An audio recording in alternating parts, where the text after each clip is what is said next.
이걸 안 갖고 올라왔는데요, 그렇죠?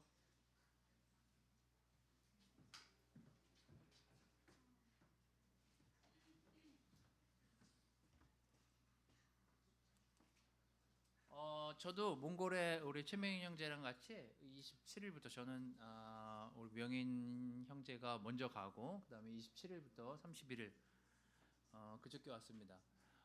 여러분도 아시다시피 지금 온 세계가 난리예요. 그래서 저도 이렇게 가방 찾고 나오는데 한 2시간 반 정도 걸렸습니다. 중국 사람들이랑 막 이게 막 섞여서 이 공항에서 나오다 보니까요. 비행기가 딱 도착하면 그 좀 위험 지역에서 왔다고 생각하는 비행기들은 라인을 이렇게 따로 딱 정해가지고 골로만 다닐 수 있게 해놨어요. 그리고 가방도 따로 조사를 하고 그리고 일일이 그 라인을 따라서 한 사람 한 사람씩 그 검역을 통과해야만 나올 수 있게끔 세팅이 되어가지고요. 나오는데 상당히 시간을 걸린 상태로 나왔습니다. 저도 얼마나 사실 이렇게 걱정이 됐는지 몽골에서 그 숙소를 나서면서 마스크를 써가지고 집에 올 때까지 마스크를 안 벗었어요. 너무 이렇게 긴장을 하다 보니까 계속 가는 데마다 손을 씻고 혹시라도 여기 누가 앉은 사람이 혹시라도 병 걸린 사람이 아니었을까 싶어가지고 내리면 손 씻고 비행기 타기 전에 손 씻고 화장실도 안 가고 그리고 3시간 10분을 이렇게 비행기를 타고 와서 내리자마자 손 씻고 나와서 대기하는데 사람들이 다 이렇게 마스크를 그 몽골 분들은 막 마스크를 벗고 막 중국인들 막 중국 사람 목소리도 들리고 하는데 도저히 거기서 다른 데 얼굴을 돌릴 수가 없겠더라고요. 그래서 하여튼 3시간 반, 한 10분, 15분 뒤에 도착한 다음에 한 2시간 정도를 거쳐서 집에 왔더니 12시가 좀 넘은 것 같아요. 그러니까 어제 온 거예요, 저는. 그래서 하여튼 안전하게 왔습니다. 홍콩은 지금 오늘 교회 예배를 드리지 않는, 거기가 이제 아시아권에서는 교회가 큰 교회에 해당하니까 2천 명 정도 되는데 주중 예배부터 캔슬을 했어요. 그래서 제가 바이블톡 인도자분들한테 여러분들한테 문자를 보내라고 한 게 아마 목요일쯤 정도 제가 공지를 했을 거예요. 왜냐하면 어쨌거나 조심해야 되는 게 지금 상황이다 보니 여러분 한번 생각을 해보십시오. 중국의 그 우한이라는 도시 공산 국가니까 그게 가능하지 우리나라 같은 거 못하거든요. 도시 하나를 폐쇄를 하잖아요. 거기 사는 사람들은 어떻겠냐고요. 근데 똑같은 일이 우리나라도 벌어지잖아요. 어, 아픈 사람이든 안 아픈 사람이든 우리나라 교민이라는 이유로 옮겨가서 있을 곳을 찾다 보니 우리 다른 그 도시에 계신 분들은 또 그분들이 들어오는 걸 반대하고 이게 지금 뭐 중국만의 상황은 아닌 거죠. 우리 모두 다른 사람들을 배려하면서 건강하게 지낼 수 있도록 되도록이면 밖에서든 아니면 사람 많은 곳에서든 마스크를 쓰시든지 아니면 기침을 하시면 인터넷으로 예배를 드리든지 이렇게 해주시는 게 서로한테 지금은 도움이 되는 시간이라는 생각이 들어서 제가 여러분들한테 좀 공지를 드렸습니다. 하여튼 그 공지를 뒤로 하고 나는 나가서 죽더라도 예배를 드리겠다. 이 얼마나 놀라운 스피릿입니까? 하여튼 너무 참여해 주신 분들은 참 대단하다는 생각이 들어서 오늘 여러분들하고 같이 죽기를 각오한 마음으로 같이 말씀을 좀 나누도록 하겠습니다. 사진을 좀 몇 개 보여드리도록 하겠습니다. 제가 내리면서 찍은 사진인데요. 네, 앞에 좀 꺼주셔도 될 것 같은데요. 몽골은 딱 울란바토르라는 그 도시, 그 도시만 개발이 돼 있고 다른 데는 다 저렇게 텅텅 비어 있어요. 그래서 인구가 굉장히 밀집된 지역이고 거기에만 딱 도시가 형성이 되어 있습니다. 지금 제가 이렇게 빨간 걸로 이렇게 원을 촌 데는 지금 그 몽골도 너무 가난한 나라이기 때문에 석탄을 계속 떼서 도시가 저렇게 그냥 왼쪽 사진에 보면 그냥 뿌예요. 제가 도시로 들어가면서 이제 찍은 사진입니다. 작년보단 나아졌다고 하지만 여전히 화력발전소들이 도시 안에 있어요. 그러면 이제 나라가 가난하다 보니까 시설을 옮기기도 비용이 너무 많이 들고 그래서 그런지 작년보다 많이 낮은 거래요. 이게 그 좀 정제된 갈탄을 떼서 좀 많이 나아졌대요. 하지만 여전히 저 화력발전소에서 나오는 연기들로 도시가 그냥 자욱한 상태로 오전 내내 시간, 오후까지 저렇게 좀 뿌연 상태의 시간들을 저기 보시면 지금 파란 것과 밑에 이렇게 선이 좀 보이시나요? 뿌옇게 돼 있는 데가 공해예요. 이거는 저희들 이렇게 예배드리는 사진입니다. 형제자매들이 그래도 감사한 건 어떤 시간에 모이든지 간에 100% 참석해서 말씀을 듣고 반응하는 모습은 정말 저에게는 정말 도전이 되는 시간이었습니다. 그래서 여러분들하고 좀 사진을 보여드리려고 했고 저기서 마스크를 유일하게 안 쓴 친구가 몽골 친구 저 옆에 그 수연인데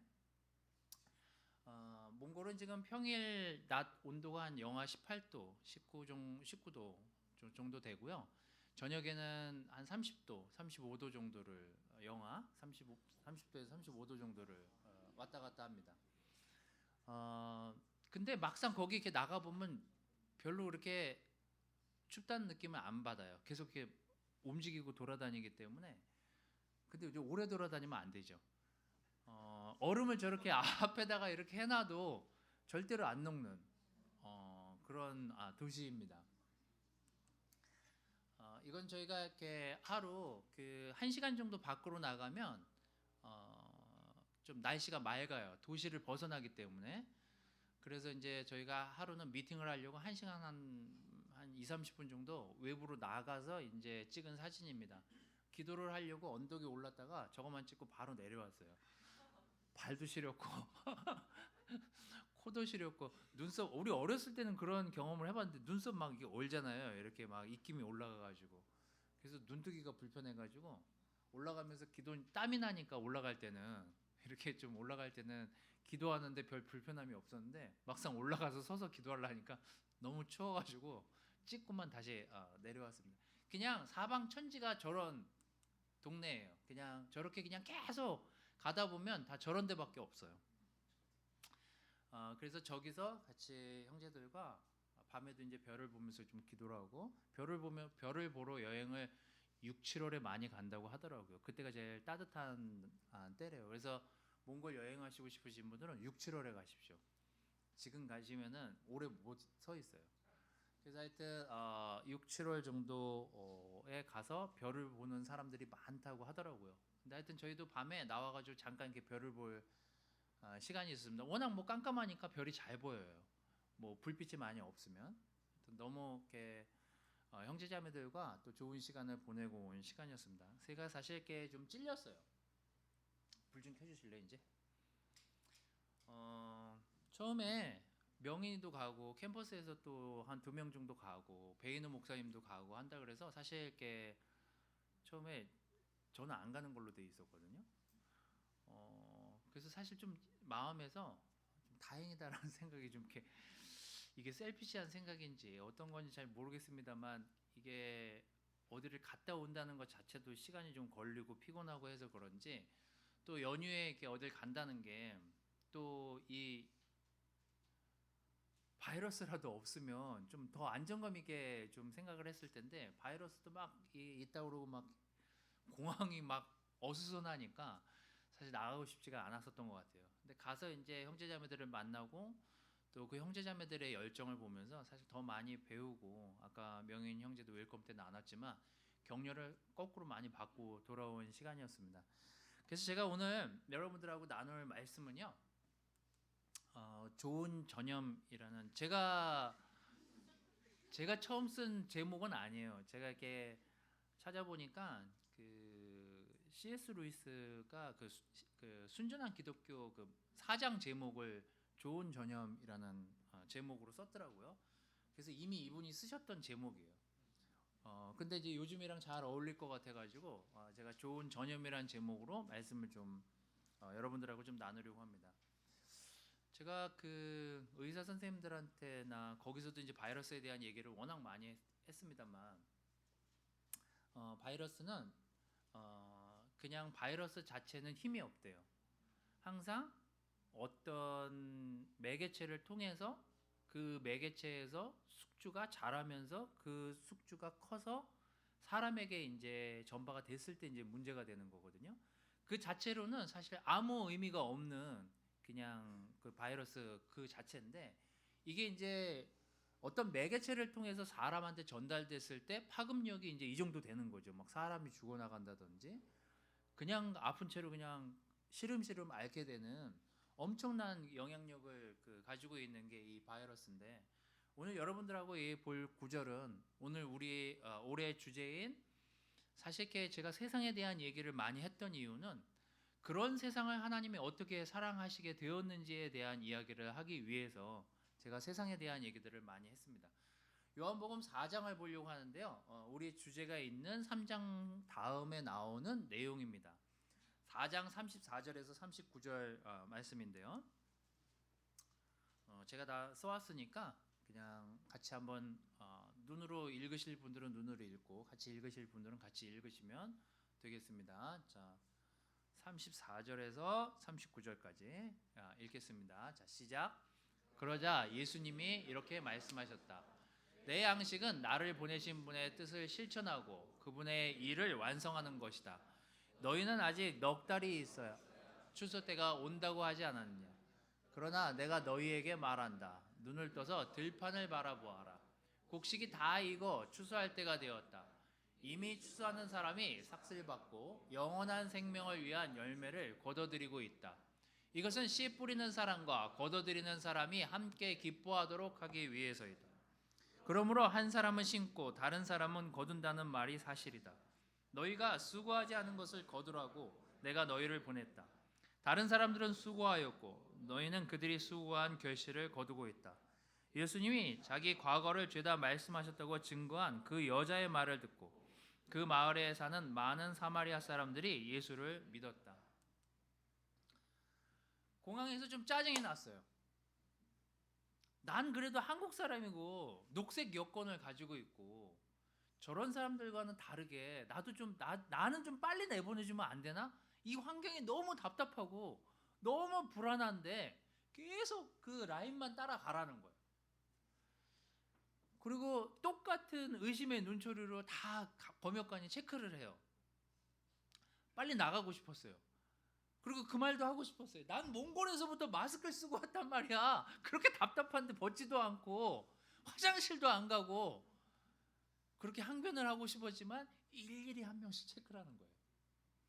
좀 더디긴 했지만 나중에는 불편함을 좀 가라앉힌 상태로 맞다, 저게 맞지, 그래도 저렇게 나와야지 라는 생각에 좀 나중에 나올 때는 마음을 가라앉힌 상태로 나올 수 있었습니다. 왜 그러냐면 바이러스가 전파되는 게 나쁜 거고 누군가에게 해를 끼칠 수 있으니까요. 그래서 이 시간을 묵묵히 참으면서 2시간 반을 공항에서 나오면서 그 버스를 타기 전에 찬바람을 맞으니까 너무 좋은 거예요. 이렇게 공기가 좋다니. 그날 공기가 어땠는지는 잘 모르겠습니다만, 어제 공기가 어땠는지는 잘 모르겠습니다만, 하여튼 그냥 찬 공기가 좋았어요. 그리고 이제 안도의 한숨을 쉬면서 버스 안에서 이렇게 오게 된 것에 대해서 감사한 기도를 좀 드리면서 집으로 오게 되었습니다. 그 순전한 기독교라는 책을 저희 집에도 있기 때문에 제가 다시 한번 찾아보게 되었어요. 오늘 볼 내용은 이 책에 나오는 내용은 아니지만 거기 이 C.S. 루이스라는 분이 그 책에 이렇게 기록을 하고 있습니다. 그리스도는 자신이 가진 이 생명을 사람들에게 퍼뜨리기 위해, 내 표현으로 좋은 전염을 시키기 위해 사람이 되어 세상에 오셨다. 인간의 생각보다 더 또렷하고 지적이며 더 확신 있게 사는 감염체가 있다면 얼마나 좋을까 라고 하면서 이 책의 내용들은 예수님이 우리에게 얼마나 좋은 전염을 전해 주었는지에 대한 이야기로 이 4장을 시작하고 끝을 냅니다. 오늘 여러분들하고 얘기하고 싶은 것은 2가지입니다. 예수님이 이 땅에 오신 목적이 너무 분명했어요. 아까 여러분들이 읽은 구절은 예수님이 얼마나 그 목적을 잃어버리지 않으시고 끝까지 그 목적을 달성하시기 위해서 항상 그분의 삶을 하늘에 초점을 두고 있었는지를 잘 보여주는 구절들이 거기 나옵니다. 그래서 첫 번째, 여러분들하고 이 희망을 품고 사는 것이 얼마나 우리에게 분명한 목적을 제공하는 삶인지에 대해서 우리가 기억하라 하자는 의미에서 첫 번째 포인트를 희망을 품는 삶이라고 정했습니다. 요한복음 4장 34절은 예수님이 사람들에게 이렇게 얘기하십니다. 내 양식은, 내가 먹는 내 빵과 음식은 나를 보내신 분의 뜻을 실천하고 그분의 일을 완성하는 것이 하늘나라에서 내게 주신 양식, 먹는 것이다 라고 예수님은 규정하셨습니다. 여러분, 우리는 매일매일 어떤 것들을 먹습니다. 또 그 먹은 것 때문에 탈이 나기도 하고요. 또 그 먹은 것이 우리 몸에 들어가서 많은 곳곳에 영양소를 제공하고 있습니다. 먹는 건 우리에게 되게 중요한 일이죠. 여러분, 우리는 사실 우리의 삶의 뒤를 잠깐만 돌아보더라도 희망이 얼마나 우리를 움직이게 만들었는지를 경험했었던 사람입니다. 여러분, 저는 희망 없이 사는 사람들 부류에 제가 있었어요. 사는 게 무슨 희망이 있는 거지? 내가 정말 무슨 목적으로 이 땅에 태어나고, 난 태어나고 싶지도 않았는데 억지로 태어났는데, 저는 그렇게 비판적인 제 삶을 돌아보던 시간들이 있었어요. 난 별로 태어나고 싶지도 않았는데 그냥 태어났는데 세상이 왜 이렇지? 내가 왜 사는 거지? 내가 살고자 하는 목표는 뭐지? 뭘 향해 달려가고 있는 거지? 항상 젊었을 때 그런 생각들을 했던 것 같아요. 예수님은 그런 우리에게 네가 왜 살아야 되는지, 어떤 목적을 갖고 살아야 되는지, 너의 목표가 무엇인지를 분명하게 가르쳐 주셨기 때문에 제가 거기에서 희망이라는 것들을 배우게 된 것 같아요. 아, 희망은 놀랍구나. 희망을 갖고 사는 일은 기쁜 일이구나. 그 사실을 알게 됐을 때 제가 제 삶의 목표나 목적에 대한 훨씬 더 분명한 마음을 가지고 살게 됐던 것 같습니다. 제가 얼마 전에도 여러분들하고 아마 이 말씀을 나눠 드렸던 것 같은데, 그냥 그 구절만 그냥 제가 따왔습니다. 이집트 사람들이 한 얘기예요. 우리가 이집트에서 여호와의 손에 죽었더라면 좋을 뻔했습니다. 거기서 우리는 고기와 빵을 배불리 먹을 수 있었는데 당신들이 우리를 이 광야로 끌어내어 우리가 모조리 굶어 죽게 되었습니다. 이 말을 여러분 잘 생각해 보십시오.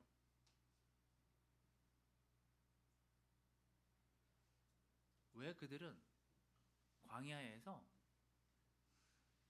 노예 생활에 있었던 그 시간에 먹었던 그 음식, 그 배부름이 생각이 났을까? 그렇게 그들이 배고팠을까?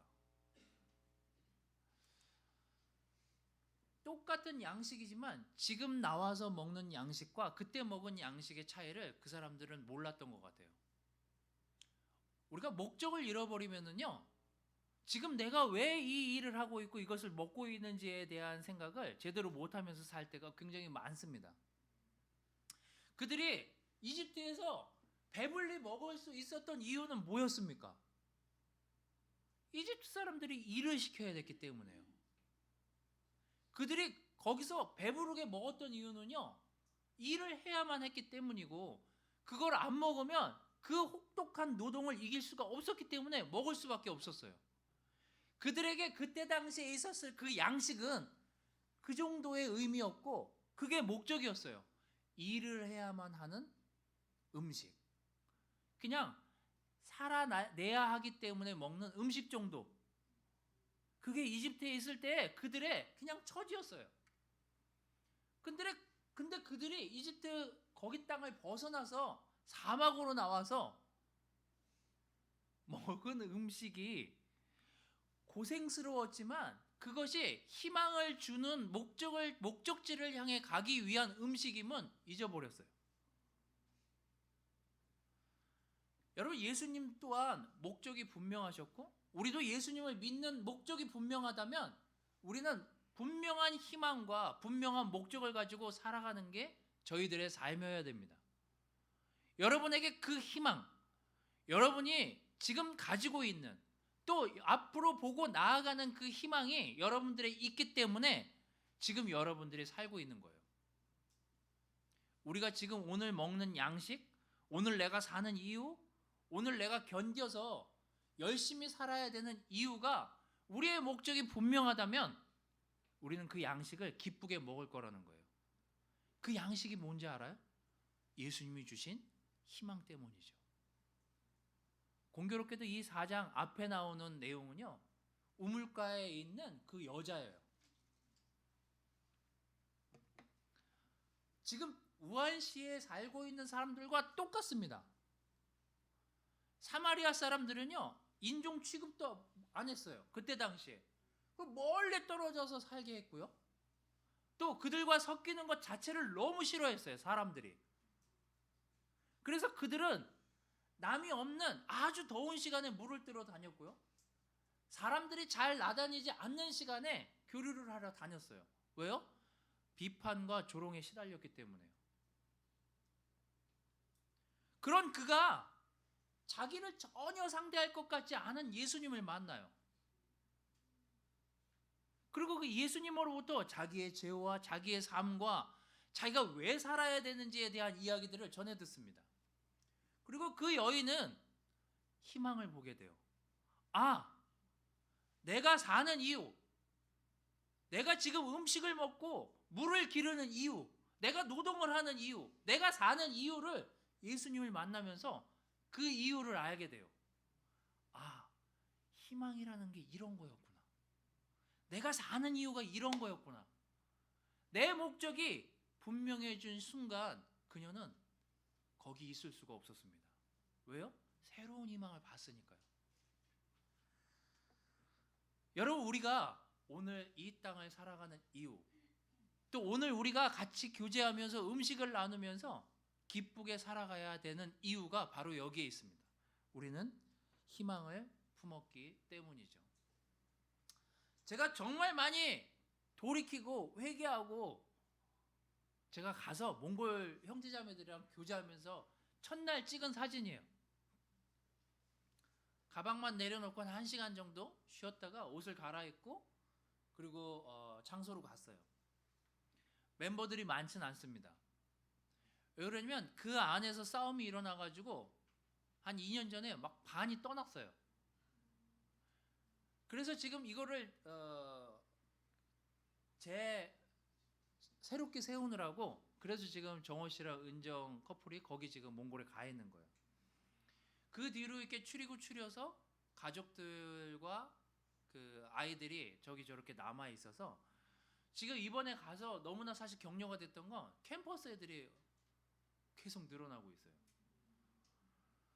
근데 제가 거기 가서 예배 드리러 가는데 온도계를 이렇게 딱 쟀더니 저녁 온도가 영하 30도인데 10분 정도 이제 걸어가야 되는데 이거 차를 좀 이렇게 좀 대줘야 되는 거 아닌가 이런 생각이 좀 문득 들었지만 다 걸어가니 캠퍼스 애들 열심히 걸어다니니까 저도 이제 베이너 목사님이랑 같이 둘이 걷기 시작했어요.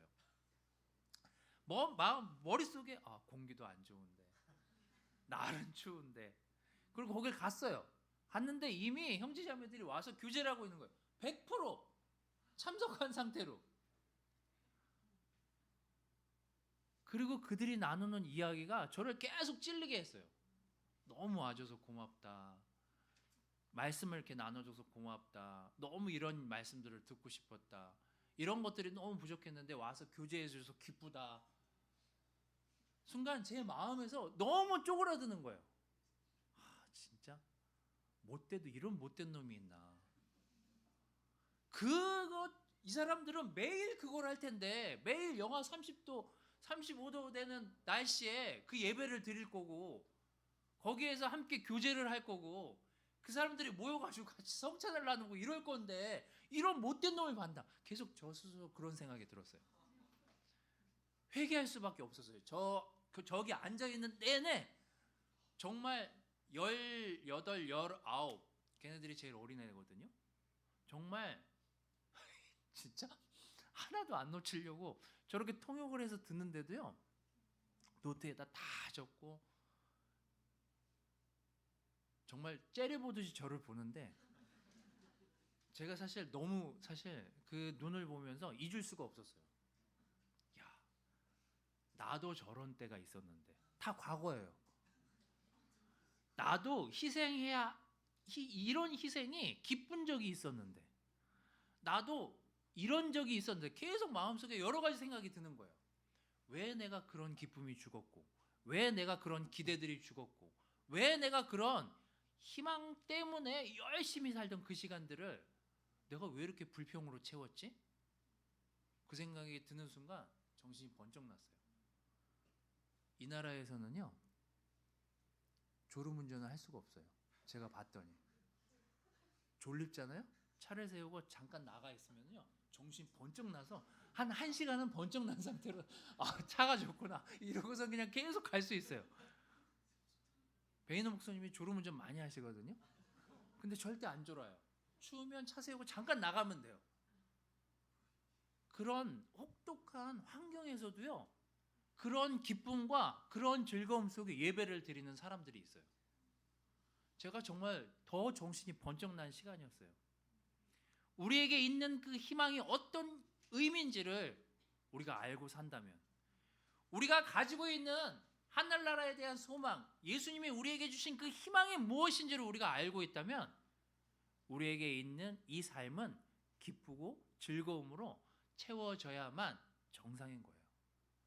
여러분, 하나님이 주신 그 희망이 얼마나 기쁜 것인지를 알면서 사시기를 바라요. 4장 28절 29절은요, 이런 기록들이 있습니다. 그 여자가 물통을 버려두고 마을로 달려가서 사람들에게 다 들어와서 좀 보세요. 나의 과거를 죄다 말해준 사람이 여기 있었어요. 이분이 우리가 찾는 그 그리스도가 아닐까요? 그리고 39절, 예수님이 자기 과거를 죄다 말씀하셨다고 증거한 그 여자의 말을 듣고 그 마을에 사는 많은 사마리아 사람들이 예수를 믿었다라고 기록하고 있습니다. 진짜 사랑을 사실 배운 곳이 저는 이곳이었어요. 사랑이라는 게 이 정도의 깊이가 있는 거였구나. 그걸 사실 여기에 사실 교회에 와서 저도 많이 이전에 내가 가졌던, 또 내가 했었던 그 함량 미달의 사랑들을 되새겨 보게끔 했던 곳이 바로 여기 있는 형제자매들의 헌신된 진짜 사랑을 알 수 있었던 시간들이었습니다. 이 여자도 그걸 클릭했었던 것 같아요. 여기 앉아있는 형제자매들, 그 옆에 테이블에 캠퍼스들이 앉아 있었고, 거기서 이제 교제하는 이야기들과, 또 마지막에 우리가 이렇게 떠나기 전에 형제자매들이 이렇게 쉐어링하는 이야기를 들으면서 이게 진짜 사랑이구나라는 것들을 배우게 됐습니다. 우리가 어느 공간에 있고 어느 세상에 있든지 하나님을 사랑하는 사람들의 마음은 정말 클릭이 금방 되는 것 같다는 생각이 들었어요. 이분들이 굉장히 척박한 삶을 살기도 하지만 사실 상황도 그렇게 썩 좋은 환경에 사는 사람들이 아닙니다. 이게 공산국가가 됐다가 그 공화정으로 바뀐 지가 얼마 되지 않았기 때문에 아직도 비리가 너무 많아요. 그래서 나라가 발전을 못해요. 공산국가에서 권력을 잡았던 사람들이 이미 많은 자원들을 팔아 넘겼고, 그 사람들은 이미 부를 이룬 상태에서 그 울란바토르 시내에서요, 우리 정호 운전 커플한테 들은 얘기인데, 너무 빈부의 차가 너무 달라가지고 잘 사는 사람은 겨울에 여기 안 있는데요. 여기 있는 학생들 메이드를 데리고 해외에 가가지고 겨울이 지날 때까지 거기 사는 거예요. 여기 있는 사람들만 계속 이 안 좋은 공기를 마시면서 계속 그 안에서 노동을 하고 일을 하고 거기 있는 사람들하고 사는 거예요. 그래서 밖에 나가보면 차가 딱 두 종류밖에 없어요. 좋은 차, 퍼지기 직전 차. 이런 이 종류밖에 없어요. 그냥 중간 차가 없어요. 이 사람들이 거기서 그 척박한 삶을 살고 어려운 환경, 그 가난한 환경에서 살면서도 말씀이 그들에게 딱 뿌리 내려지고 그들에게 그 삶에서 그 말씀을 의지해서 살아갔을 때의 삶은 정말 많이 다르더라고요. 그들이 우리들에게 해준 그 이야기들을 들으면서 오히려 거꾸로 도전과 격려를 사실 많이 받고 온 시간이었어요. 진짜 사랑은 우리가 해본 사람은 알 거예요. 가짜 사랑과 진짜 사랑을 우리는 구별할 수 있어요. 제가 요즘 우리 자녀들에게 사랑에 대한 이야기를 가르치고 자꾸 얘기하는 이유가 여기 있습니다. 저희 집에 고양이가 한 마리 있잖아요.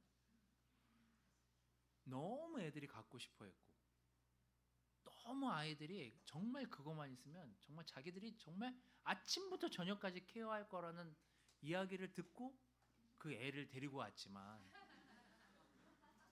정작 목욕과 모든 위생 관리를 담당하는 건 저예요.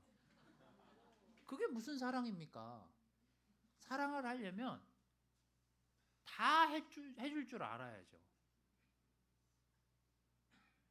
그래서 제가 5,000원 줄 테니까 똥 한 번 치워보라 그래도 안 하겠다는 거예요.